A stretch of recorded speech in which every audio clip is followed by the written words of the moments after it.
القصة دي حصلت لي وأنا عندي حوالي 12 سنة. أمي كانت لسه بادئة تثق فيا وتسيبني في البيت لوحدي. إحنا عايشين في حتة هادية وناسها طيبين، شوارع واسعة، جناين كبيرة، وجيراننا كلهم عشرة عمر. يعني مكان ما تخافش تمشي فيه بالليل، تحس إنك في أمان. وده السبب اللي خلى أهلي يثقوا فيا ويسيبوني لوحدي وأنا صغير كده، لسه عايش معاهم في نفس البيت لحد دلوقتي. الليلة دي كانت ويك أند، أهلي كانوا مسافرين وهيسيبوني لوحدي. زمان لما كنا صغيرين جدودي كانوا بيجوا يقعدوا معانا أنا وأختي، بس لأن أختي ما كانتش موجودة لسبب ما، ولأن كبرت شوية قرروا يسيبوني لوحدي. أهلي خلفوني بدري، فكانوا دايما بيحبوا يتفسحوا ويسافروا مع أصحابهم. سابولي فلوس عشان أطلب بيتزا للعشاء. كانت ليلة مثالية لطفل في سني، البيت كله بتاعي، هلعب بلاي ستيشن طول الليل وهاكل بيتزا. كنت وقتها مدمن على ألعاب عميل سري على البلاي ستيشن 2. كنت بلعب لعبة اسمها النيران الخفية. بعد ما خلصت اللعبة للمرة الثالثة قررت أطلب البيتزا. كان في محل بيتزا جنب بيتنا على طول اسمه بيتزا بوم. هو قفل من سنين بس كان المفضل عند عائلتنا وقتها. طلبت بيتزا جبن عادي، وأنا عندي 12 سنة كنت باكل 3 شرايح لوحدي بسهولة. أمي وصتني أغلف اللي يتبقى بفويل وأحطه في التلاجة. حطيت CD لعبة تانية وأنا مستني البيتزا. لما الجرس رن نزلت جري ومعايا فلوس.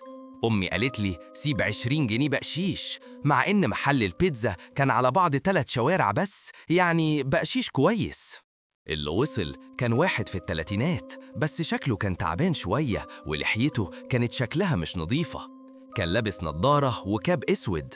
اديته الفلوس وطلبت منه الباقي، وهو بيديني العلبة والباقي بصلي وبعدين بص ورايا جوه البيت وسألني: انت قاعد لوحدك هنا؟ السؤال ده كان غريب ومخيف، وأهلي كانوا معلميني أكون حذر من الغرباء. رديت عليه وقلت له: أهلي في الطريق. إجابة غبية لو فكرت فيها الأول، كان ممكن أقول له لأ وخلاص، بس أنا فهمت إنه بيسأل كده لأن ما كانش فيه أي عربيات في الجنينة، ولأن طفل هو اللي فتح له الباب مش شخص كبير. بعد ما أخدت الباقي قفلت الباب، أكلت في المطبخ غالباً 3 شرايح، وغطيت الباقي وحطيته في التلاجة. طلعت فوق ولعبت لعبة تانية. عدت ساعات طويلة وأنا بلعب. كانت الساعة حوالي 11 بالليل لما الجرس رن تاني. طبيعي افتكرت إنهم أهلي، فنزلت جري على الباب. ناديت من ورا الباب: ماما، بابا.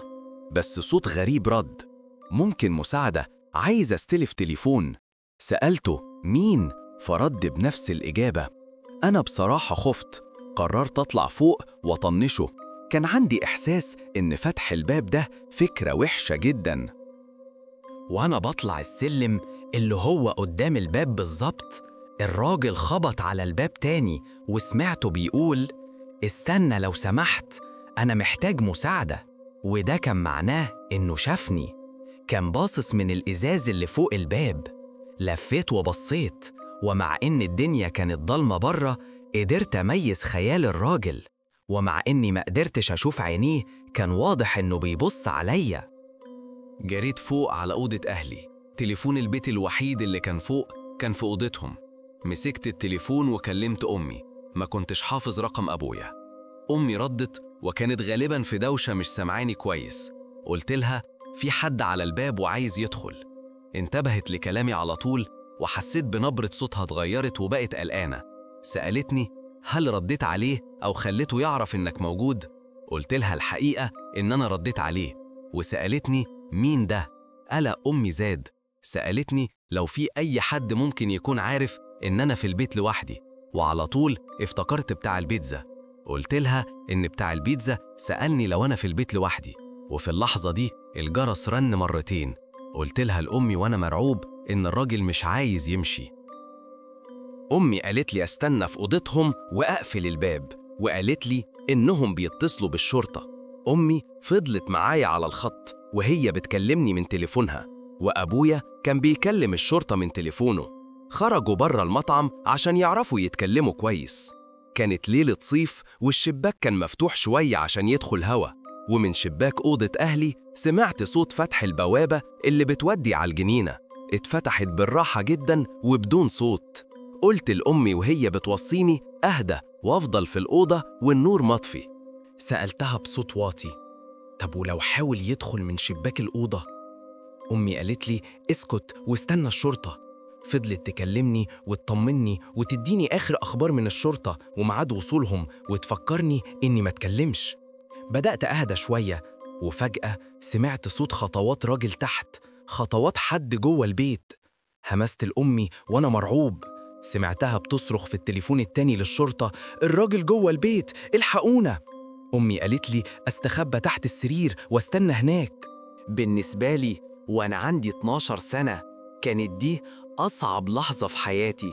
الحاجة الوحيدة اللي كانت مدياني إحساس بالأمان هو القفل الصغير اللي على باب أوضة أهلي.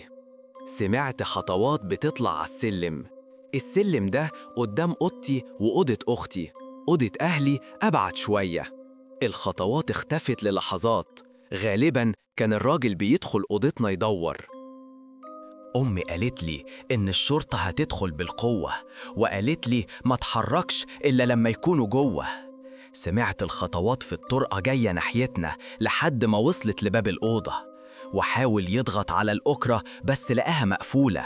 حاول كذا مرة كأنه متخيل إن الباب هيتفتح لوحده.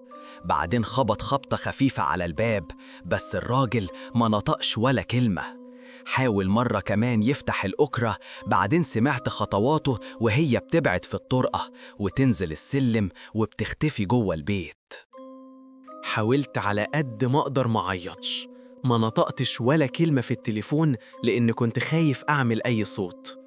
أمي قالت لي إن الشرطة وصلت بس لسه استنى. كنت متوقع أسمعهم بيكسروا الباب، بس سمعت فجأة خطوات تقيلة وصوت رجالة بتنده باسمي وبتعرف نفسها إنها الشرطة. سمعتهم وهم طالعين السلم. أمي سمحت لي أرد عليهم وافتح الباب. كان في ضبطين فوق واتنين تحت.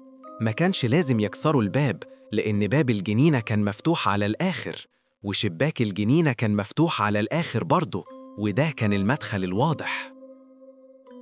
كان لازم أتكلم مع الشرطة وأحكي لهم كل حاجة حصلت، بما فيهم شكوكي في بتاع البيتزا. وأهلي كانوا سامعيني على التليفون. كانوا جايين في الطريق، ولما وصلوا كان في بس ضابطين في البيت. عملوا محضر وكتبوا فيه ملاحظة عن بتاع البيتزا، وقالوا إنهم هيفتحوا تحقيق. أهلي خدوني تاني يوم لبيتزا بوم، وطلبوا مني أشاور على الراجل لو شفته. لما ما شفتهوش سألوا المدير مين الموظف اللي مواصفاته زي ما وصفتها. قال لهم ده محسن اللي كان ساعتها بيوصل طلبية. بعد ما حكيت له كل حاجة قال مستحيل يكون محسن وطلب مننا نمشي. أهلي عملوا مشكلة كبيرة في المحل وقالوا إنهم مش هييجوا هنا تاني.